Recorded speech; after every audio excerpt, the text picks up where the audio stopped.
Hello, and welcome back to Fl'Awesome Blossom. My name is Kiki, and today I want to talk to you about, well, talking. Not just talking, communicating. Because I think we all know that communicating is not just about the words that we speak, right? There's so much more that goes into that.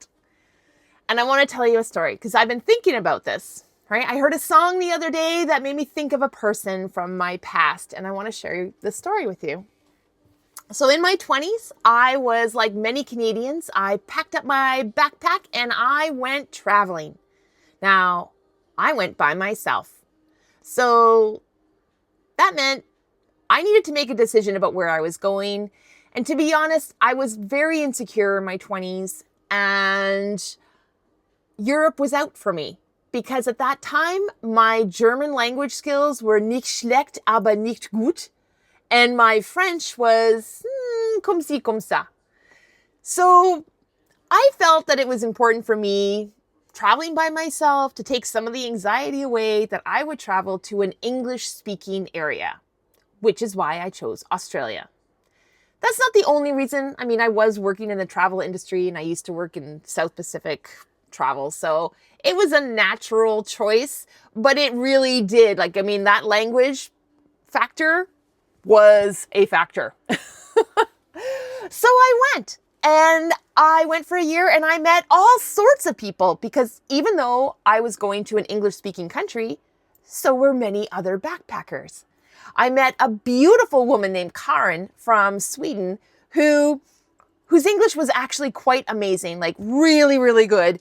The only problem is, after one or two drinks, she might be speaking to you in English and then immediately switch into Swedish. So I met a really shy kid, a really shy boy from China named Wei, who felt it was his duty to teach every woman that he met the 3 most important words in Mandarin that a woman will need if she ever traveled to China. And they are fork, because he's making a judgment call about your chopsticks, about your chopstick skills. And in my case, he was right to do so.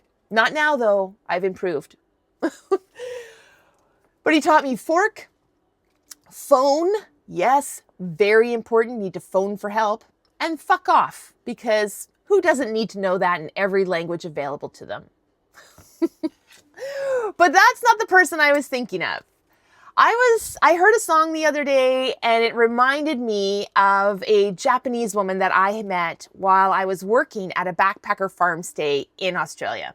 This was right before I was leaving, so I'd been there in Australia traveling around for about a year, and I fell in love with this little farm stay that I was at. And I went as a guest, and then I ended up working there for a month before I came home.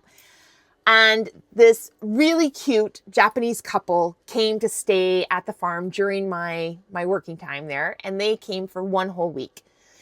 And their names were Yuki, who was like the absolute coolest Japanese woman I have ever met, and her girlfriend Keiko. And I mean, Yuki, when I say she was cool, I mean she was a cool breeze. She was 4 foot nothing and just jacked full of confidence. She knew exactly who she was. She was a punk, rocker, biker, Japanese lesbian who was just brilliant and lacking any English in her vocabulary. Good news, her girlfriend Keiko, also very sweet, very different from Yuki. Yuki was like, she wore wife beaters, motorcycle pants. She had a mohawk. She was cool. She had the best music collection. And in the week that she stayed there, we were all listening to her CDs because they were really good. She had great taste in music.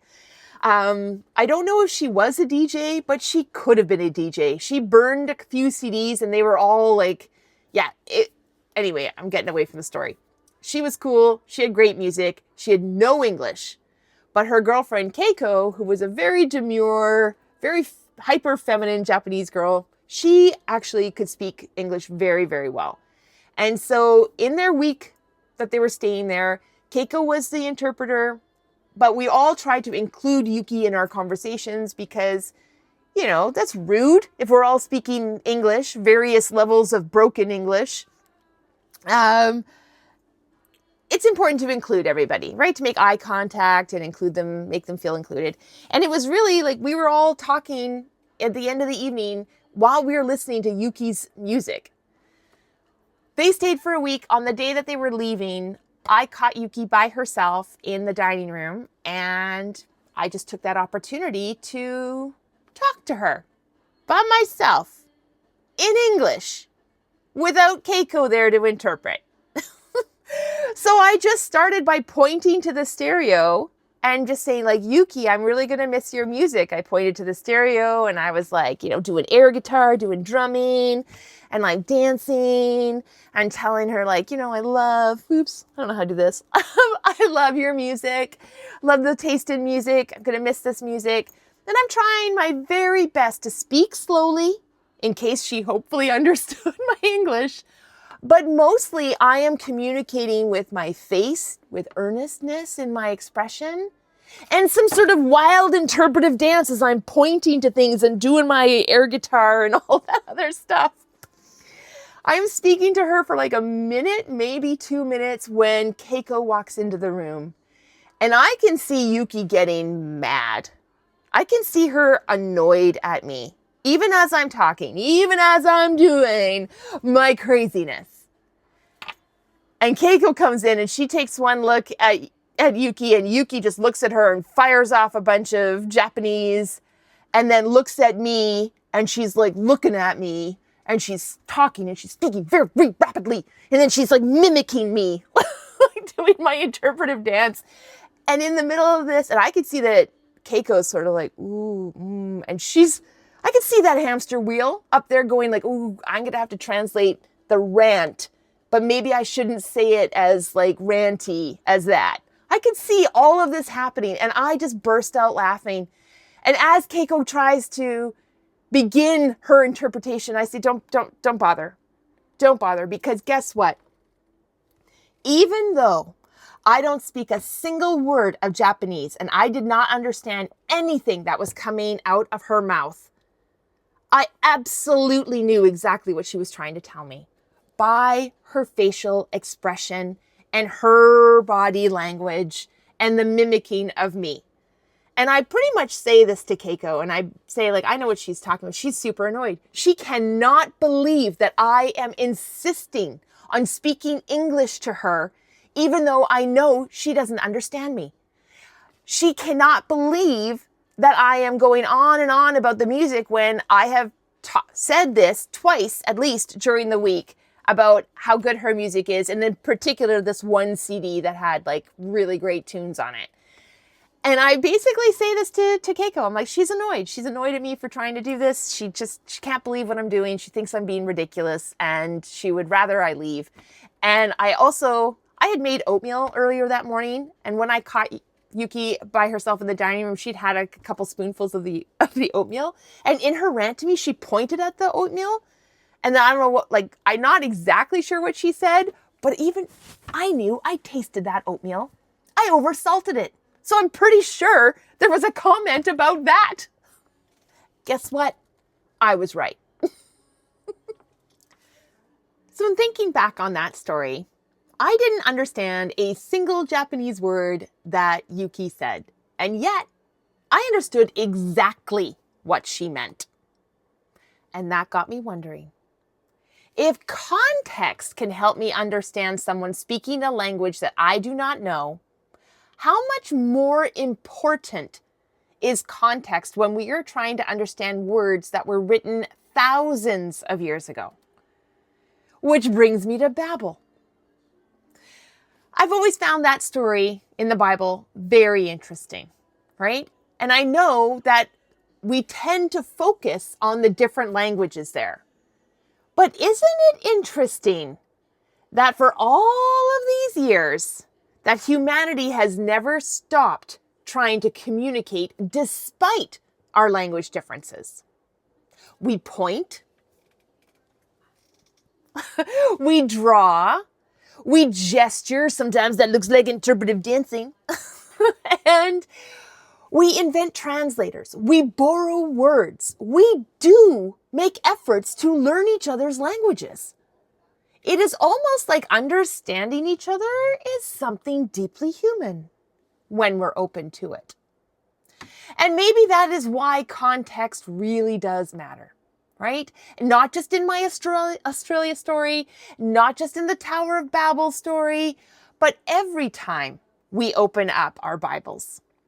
Because words do not travel alone.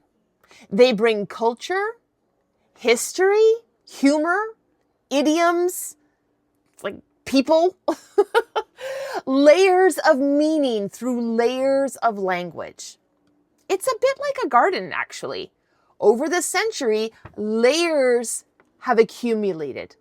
Not bad layers, just layers. And sometimes we have to brush them back and dig a little deeper to get to the roots. This is the idea behind a new garden path here at Fl'Awesome Blossom called Cultivating Context. We are not going to dig deeper because our English Bibles are bad. We are digging deeper because there is often even more growing underneath. We will explore language, history, and culture, and how understanding context can help ancient words bloom in our modern world. I'm not trying to uproot your faith. I am inviting you to cultivate it. So here's what I'm wondering. What other parts of Scripture have we read through English when there might be an even richer story growing underneath it?